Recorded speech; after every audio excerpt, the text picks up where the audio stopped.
You know, you have to go through some bad times to really ensure that you get a break out of it.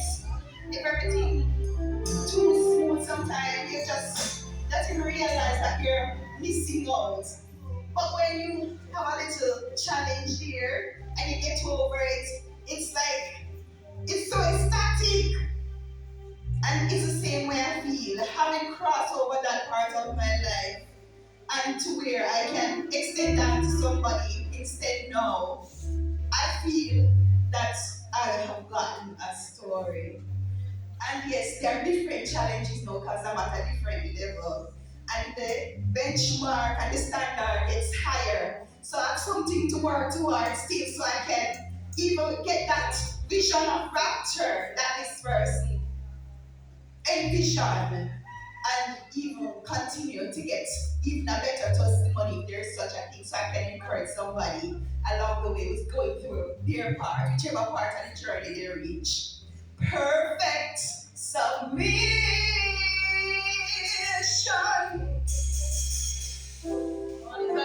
All is at rest. He's in the midst of my storms now. I am my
keep telling us these lies and bringing all kind of situations. But we know even if He brings them, God can work them out for our good to make us more into His character. So we can sing with confidence.